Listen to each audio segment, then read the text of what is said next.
Wholeness again.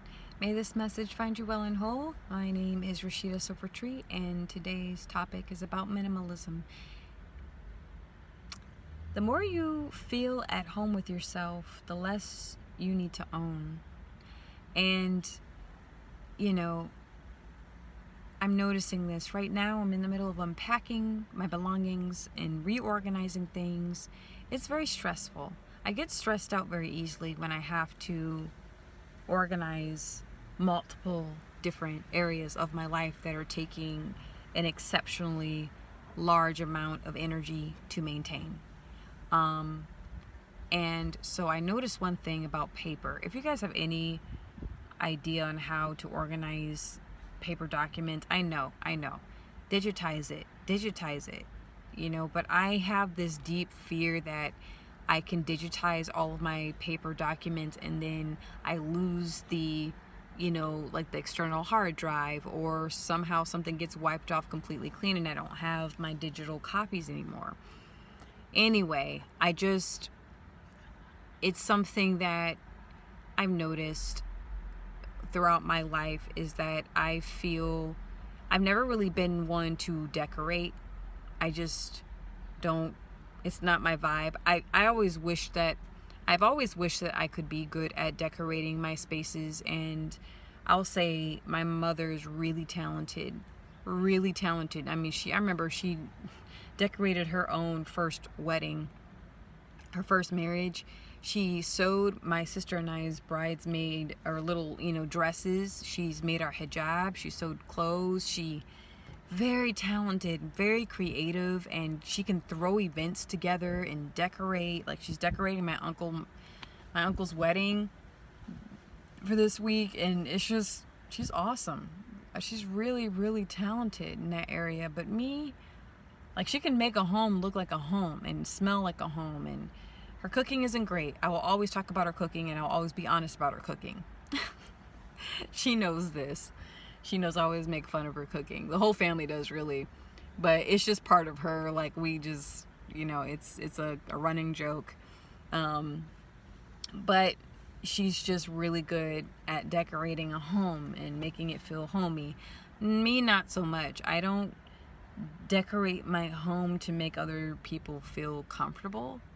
And at 35 and being a singleton, I'm finally coming to peace that that's okay. And I ask myself, why do I need this? Does it bring me joy? Is it something I want to incorporate, in my lifestyle? Is this item temporary just for this moment to bring my mind peace? And that's kind of where I'm at right now. I'm getting rid of my little mattress because I don't need it.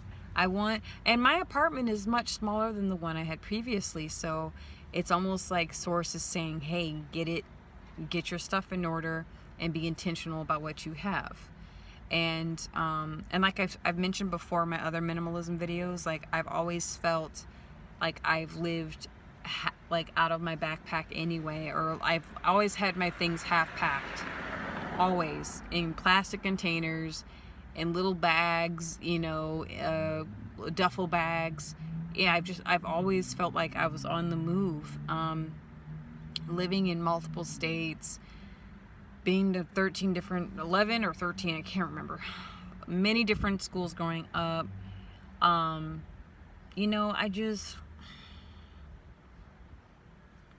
It's just part of who I am.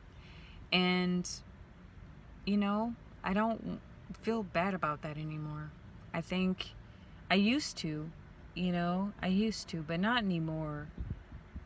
And plus, I'm such an introvert at times that it's a good way to gauge how people perceive you and how they interact with you when you bring them over to your home and they see how little you have. A lot of people will, equate your materialism to your value, and they won't say it, but they'll think it, and it comes out in conversation, I just love simplicity and cleanliness. Like, I've noticed things I tend to hoard are food, like beans and rice. That's a staple for any person right? But I ordered a lot of beans and rice.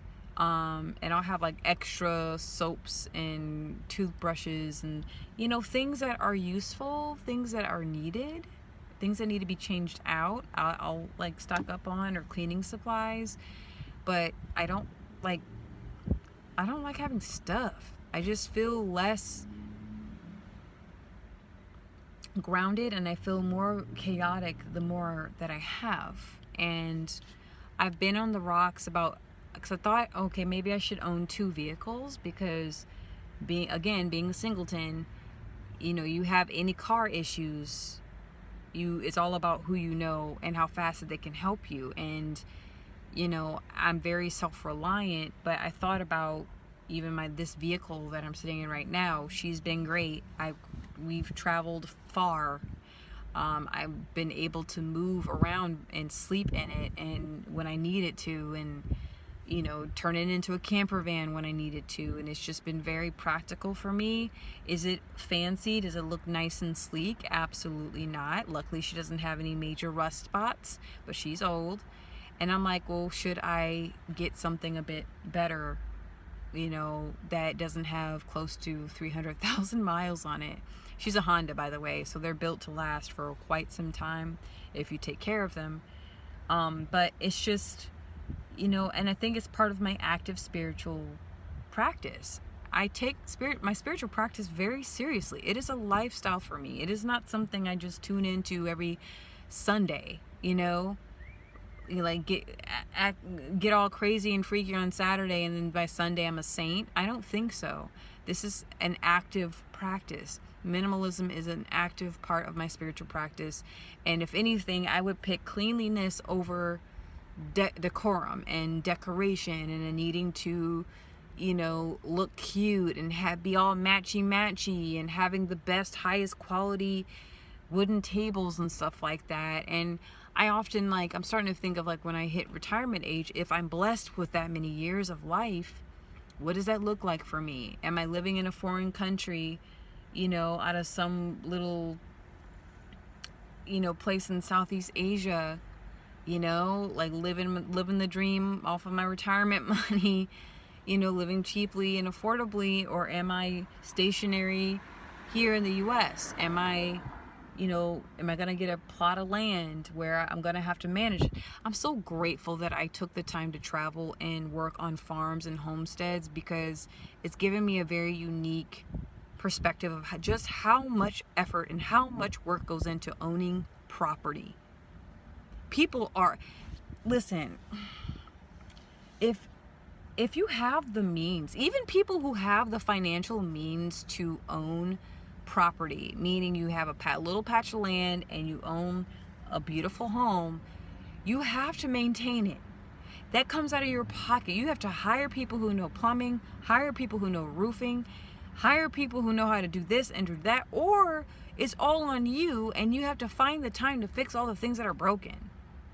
It's a lot of work owning property. Don't even get me started on running a homestead. You have to have good access to good, healthy drinking water, a well that you have to pay money for every foot that they drill down to get more water that they don't know if it's down there or not. You have to make sure that you abide by the laws of the land and be aware of the laws regarding eminent domain, right? Just in case there's some kind of war or conflict and the government can swoop in and say, hey, your shit's mine now. Or let's say property tax. You can pay off all of your mortgage, and all you're left with is just paying electricity and the water bill and maintaining the house, but then that property tax goes up another couple $100. This is happening to teachers that I work with. And I'm like, and they have mouths to feed, or their spouse isn't able to work, or they're only working a part-time job.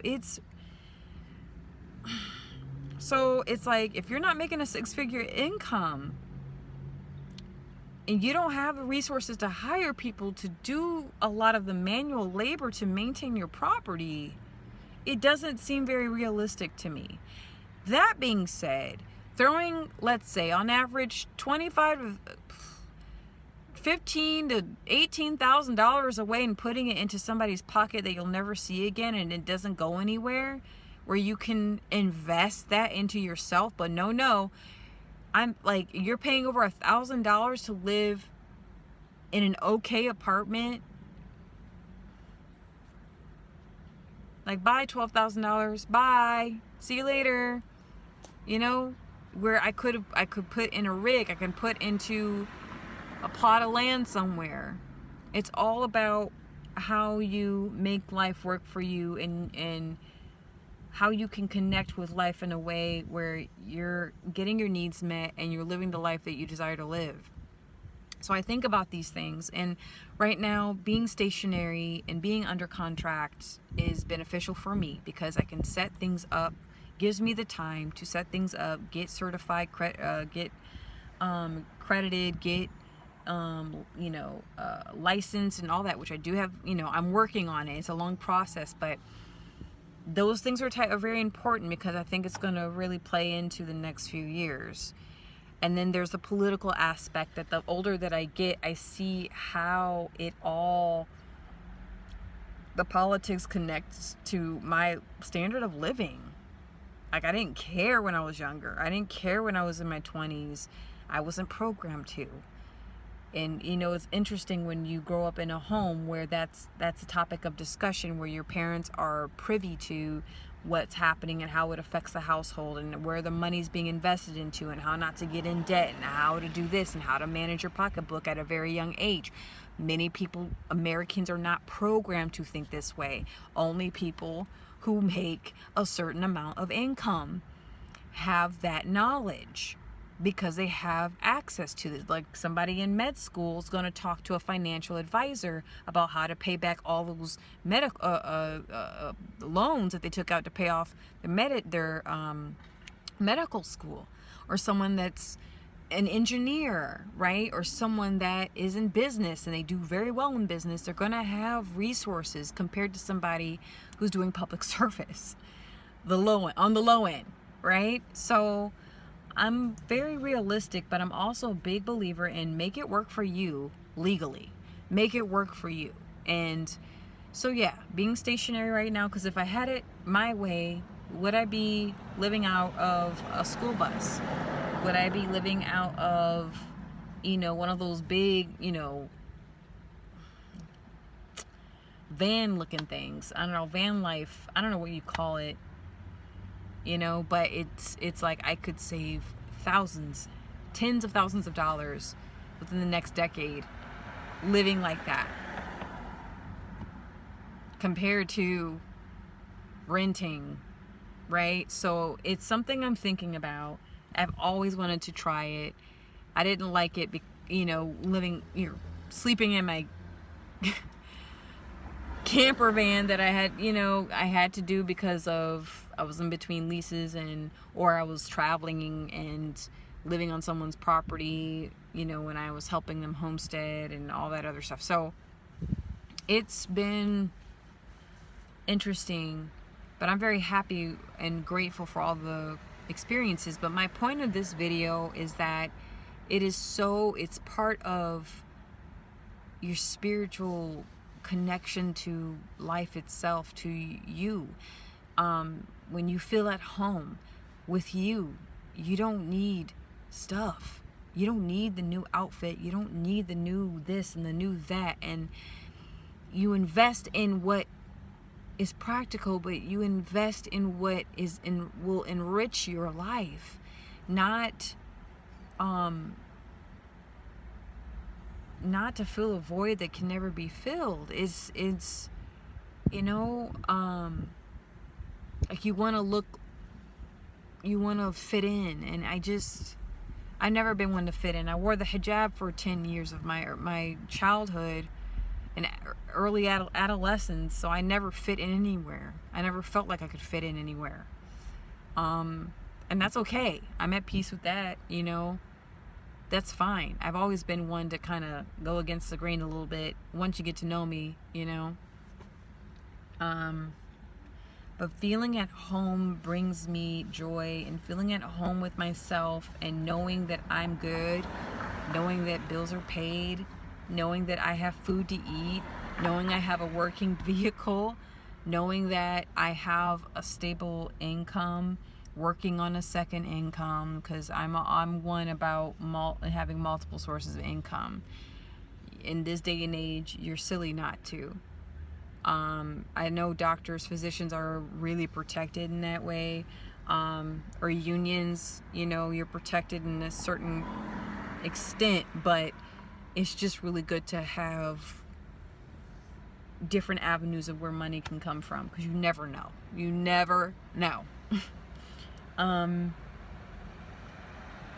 But how can one feel more at home? How can one feel more at ease? Right? And I think there's no way around it. There's no easy way around that but to listen to yourself. You have to listen to your inner thoughts to see what's at home within you. See what's in your inner house.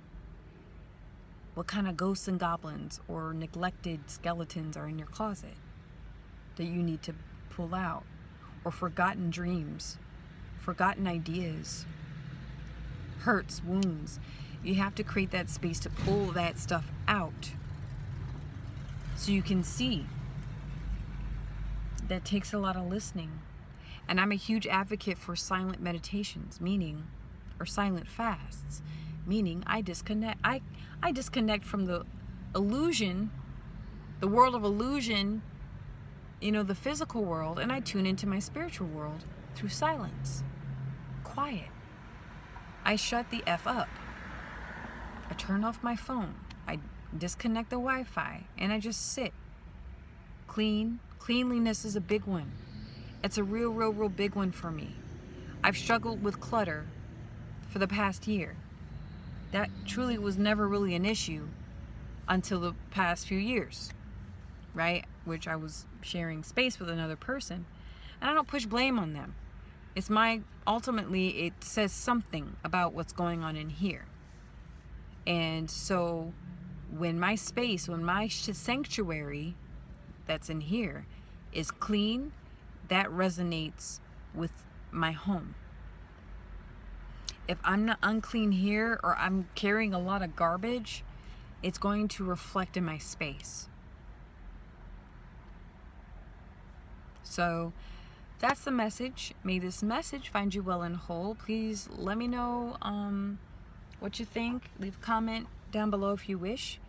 Will I ever show my place and what my minimalism looks like? I don't mind being on camera and sharing my thoughts and feelings and philosophies on camera. I was originally a performer, so I had to stand on stage and sing in front of complete strangers. So I don't, it's not the end all be all for me. Showing myself to the public, I don't really care. I had to wear a hijab for over 10 years of my life, being called all kinds of names growing up. So, I don't, when people are like, I don't know how you do it. How is that possible? I was so scared. What are you I used to be very scared of people, yeah, but not anymore. Not anymore. When you see life and death and, you survive certain things, you just you live your life. You live your effing life like you're going to die tomorrow, and with no regrets. So I know who I am, and I'm learning more and more about my inner power, so I don't get lost with this whole digital thing too much. But as far as my privacy goes, nah, y'all don't need to see my place. That's what hey guys, this is my empty room here. Imagine a minimalist apartment. There's not much in there. There's nothing for you to really see. If I was a collector and I collected items, sure, it would make sense to show you my space. There's a girl named Elise Buch. She's from Denmark. I like her aesthetic. I like her passion for her little projects. She runs her own business. I like that about her. But she is a materialist, meaning she's got a lot of stuff. I mean, that's all she does is thrift and sell her items and just add more and more and more and more stuff to her home, which she owns. Okay. And so, but we're very different. Like, I don't look at materialists as, oh, they're not at home with themselves. Oh, look at them. No. I'm not doing that. Like, I'm doing what fits me and being solid in that. And so I just, as far as my privacy, no, you don't need to know what my bathroom looks like or my living space. I mean, you see what's on camera and behind me. Yes, I told you I'm a musician. I have instruments. Oh, music. That'll be another subject. I do have a music channel. Check it out. It's Rashida Silvertree Music. Guys, I am actively working on the quality, because once I boost that quality of my sound and audio and my music, I think things will take off and people will really enjoy with all that I have to share. But before then, work comes first, my school comes first, things need to come first. I have priorities, right? So anyway, though, I got big projects that will hopefully within this decade I will have completed. I would love to have completed, but who knows? But yeah, so just ask yourself, do you feel at home with yourself? Do you feel at home with you?